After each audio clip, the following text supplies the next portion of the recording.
Hello everyone, Lucky's easy রেসিপিতে আরও একটি নতুন রেসিপি দেখার জন্য আমি লাকি সবাইকে স্বাগত জানাচ্ছি। সবাই কেমন আছেন? আশা করি ভালো আছেন। তো আজকে আমি আপনাদের সাথে শেয়ার করতে আসলাম খুব সহজ ও অসম্ভব মজাদার একটি বিস্কিটের রেসিপি, যা বাসায় তৈরি করতে পারবেন খুব অল্প উপকরণে। এভাবে করে বিস্কিট বানিয়ে 1 থেকে 1.5 মাস পর্যন্ত সংরক্ষণ করতে পারবেন। আপনিও চাইলে বিস্কুটগুলো অনেক সহজে বানিয়ে নিতে পারবেন বিকেলে চায়ের সাথে খাওয়ার জন্য। এরকম একটা বিস্কুট চায়ের আড্ডার সাথে খেতে দারুণ লাগে। যাদের কাছে আমার সহজ রেসিপি ভালো লাগে, আজকের বিস্কুটের রেসিপিও ভালো লাগবে। আর ভালো লাগলে অবশ্যই চ্যানেলটি সাবস্ক্রাইব করে পাশে থাকবেন। চলুন তাহলে শুরু করি আমার আজকের রেসিপিটি। এখানে আমি কিছু বাদাম নিয়ে নিয়েছি বিস্কুটটা তৈরি করার জন্য। আমি এখানে নিয়েছি পেস্তা বাদাম, কাঠবাদাম এবং চীনা বাদাম। আপনার হাতের কাছে যে বাদাম থাকবে সে বাদাম দিয়েই বিস্কুটগুলো তৈরি করে নিতে পারবেন। আর বিস্কুটগুলো তৈরি করতে আমি এখানে আটা নিয়ে নিয়েছি। এখানে আমি 2 কাপ পরিমাণ আটা নিয়ে নিলাম। আটার পরিবর্তনে ময়দাও দেওয়া যাবে। আর নিয়ে নিচ্ছি হাফ কাপ পরিমাণ সুজি,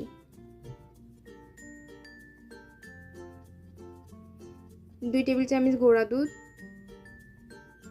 দুধ দিলে বিস্কুটের টেস্টটা খুব ভালো আসে। চেষ্টা করবেন গুঁড়া দুধটা দেওয়ার জন্য। আর এখানে দিয়ে দিচ্ছি 1.5 টেবিল চামচ বাদাম কুচি। আমি যে বাদামগুলো নিয়েছিলাম ওই বাদামগুলো আমি একদম কুচি কুচি করে কেটে নিয়েছি। আর দিয়ে দিচ্ছি 1/4 চা চামচ এলাচ গুঁড়া এবং সামান্য লবণ দিয়ে আমি এগুলোকে খুব ভালোভাবে মিশিয়ে নিচ্ছি।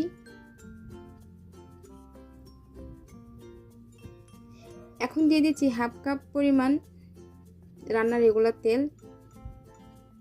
তেলের পরিবর্তনে এখানে বাটার গলিয়েও দিতে পারবেন, আবার চাইলে ঘিও দিতে পারবেন।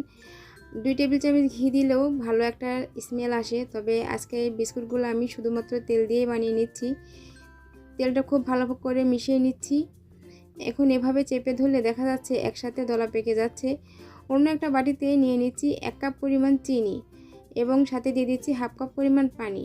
এখন এই চিনির মিশ্রণটি ময়দার মিশ্রণের মধ্যে ঢেলে দিচ্ছি। এখন সব কিছু ভালো করে মিশিয়ে নিচ্ছি। খুব ভালোভাবে এগুলো মিশিয়ে নিতে হবে। আমার এগুলো খুব ভালোভাবে মিশিয়ে নেওয়া হয়ে গেছে। এখান থেকে আমি অর্ধেকটা আলাদা করে নিচ্ছি। একটা বোর্ড নিয়ে নিলাম। হাতের সাহায্যে ঘুরে ঘুরে খুব ভালোভাবে স্মুথ একটা রুটির ডো করে নিলাম। এখন আমি একটা বেলুন দিয়ে বিস্কিটটা তৈরি করার জন্য একটা রুটি বানাই নেব। বিস্কিটের রুটিটা খুব বেশি মোটা করা লাগে না, আবার অনেক বেশি পাতলাও হবে না। রুটিটা বানিয়ে নিয়ে এখন একটা স্কোয়ার সাইজ করে কেটে নিব।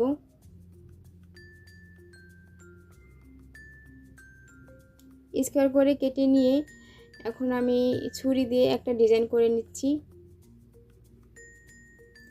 এখানে ডিজাইনটা আপনারা আপনাদের পছন্দ মতো নিয়ে নিতে পারবেন। আমি এখানে হালকা একটু নাইফ দিয়ে একটা ডিজাইন করে নিচ্ছি।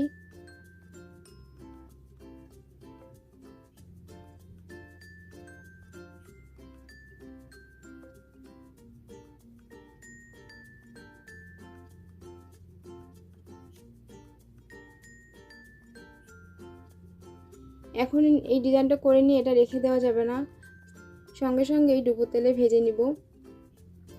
আমি চুলায় একটা প্যান বসিয়ে দিয়েছি এবং প্যানটা যখন একটু গরম হয়ে যাবে তখন দিয়ে দিচ্ছি এখানে পরিমাণ মতো তেল।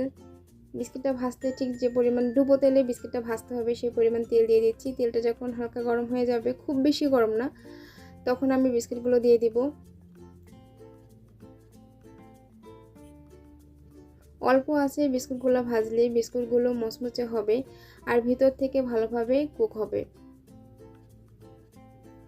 আর চুলায় থাকা অবস্থায় এই বিস্কুটগুলো অনেক সফট থাকে, এই জন্য হালকা হাতে এগুলো উল্টে পাল্টে ভেজে নিতে হবে।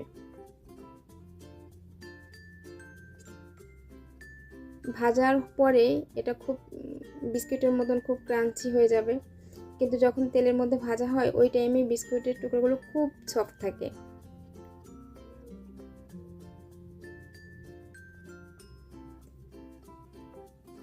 আমি এখন উঠিয়ে নিচ্ছি। আমার একটা বিস্কিট ভেঙে গেছে উঠাতে যেয়ে। আমি এভাবে সবগুলো বিস্কিট একে একে ভেজে নিব। একদম ব্রাউন কালার করে বিস্কুটগুলো ভেজে নিচ্ছি। আমি পরের ব্যাচের বিস্কিটগুলো আবার দিয়ে দিচ্ছি, ডুবো তেলে ভেজে নিব। উল্টে পাল্টে নেড়ে পছন্দ মতো কালার করে বিস্কুটটা ভেজে নিতে হবে। তবে চুলার আঁচটা খুব বেশি দেওয়া যাবে না, অল্প আছে বিস্কুটগুলো ভেজে নিতে হবে, তা নাহলে উপর থেকে কালার চলে আসবে, ভিতরে কুক হবে না।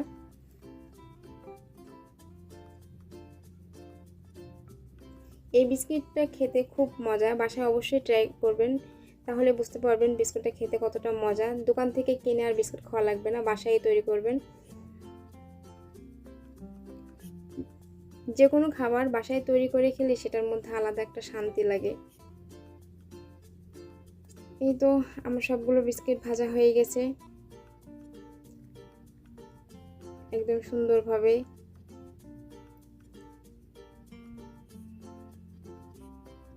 আমি একটা বিস্কিট ভেঙে দেখাচ্ছি যে বিস্কুটের ভিতরটা ঠিক কেমন।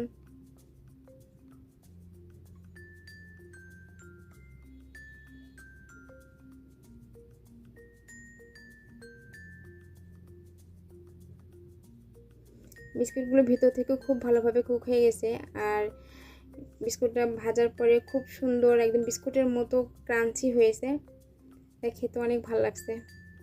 আমার বাসার বাচ্চারা সবাই খুব পছন্দ করছে।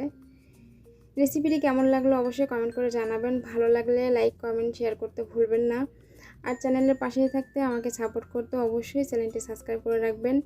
এমনই সব মজার মজার ভিডিও রেসিপি পেতে অবশ্যই চ্যানেলের পাশে থাকবেন। আর আপনাদের লাইক কমেন্ট এবং শেয়ারে আমার নিত্য নতুন ভিডিও আপলোড করতে উৎসাহ করে। আজকের মতন এই পর্যন্তই। যারা এতক্ষণ পর্যন্ত আমার ভিডিওটা দেখলেন তাদের সবাইকে ধন্যবাদ। সবাই ভালো থাকুন। আল্লাহ হাফেজ। আসসালামু আলাইকুম।